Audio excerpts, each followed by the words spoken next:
Offrir des conditions de relogement décents à chaque habitant de la ville du Moule. C'est à la suite du passage du cyclone Hugo en 1989 que la municipalité a décidé de lancer une procédure débouchant sur la création d'un véritable programme de développement communal. Comme ici au cœur des quartiers Bonan-Sergent-Vassor, l'opération de résorption de l'habitat insalubre entamée en 1992 se matérialise aujourd'hui par la construction de plus de 300 logements. Un programme d'envergure qui a notamment permis la régularisation des occupants et la restructuration urbaine.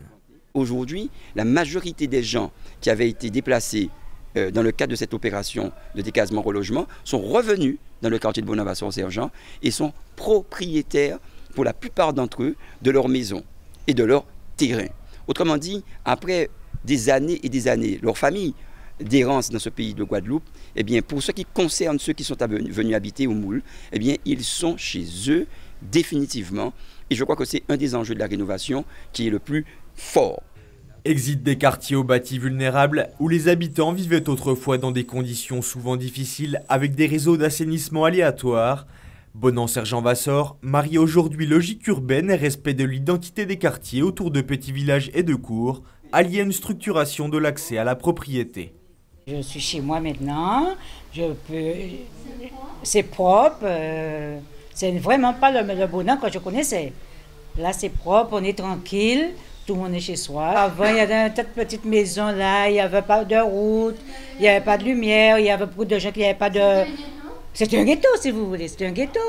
Il n'y avait pas d'eau, il n'y avait pas d'électricité, mais tous les gens qui étaient derrière c'était comme ça, des petites maisons une sur l'autre.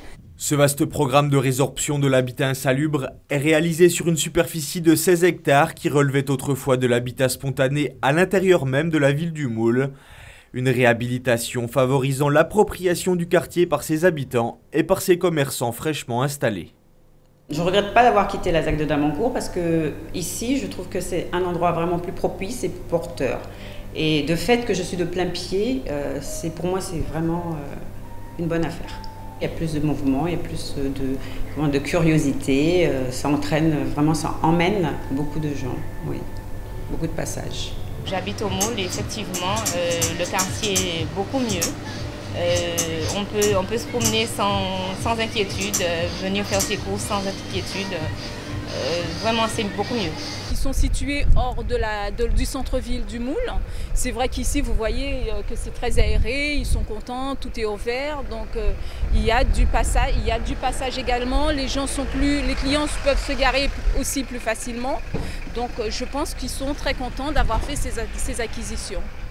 Cette volonté de renouveler la ville se traduit ici par un rééquilibrage du territoire favorisant l'implantation de commerces en périphérie de la zone d'aménagement concerté de Damancourt. Madame Carabin a souhaité que ces quartiers abritent des services de proximité, que la variable économique rentre dans ce quartier-là et qu'on ne se contente pas uniquement de faire une opération de logement, mais de créer véritablement un tissu urbain riche. Et en cela, elle a souhaité que dans les bâtiments qui sont en périphérie des îlots, nous ayons des petites galeries commerciales. Mettre aux normes l'ensemble des réseaux existants et réhabiliter les habitations jugées insalubres en diversifiant l'architecture urbaine, la ville du Moule fait le pari de l'avenir en misant sur la construction de logements modernes. Les travaux de la dernière tranche engagée sur le quartier de Sergent devraient quant à eux s'achever courant 2013 pour une opération RHI d'un montant global de plus de 23 millions d'euros, financée par la ville du Moule et par l'État.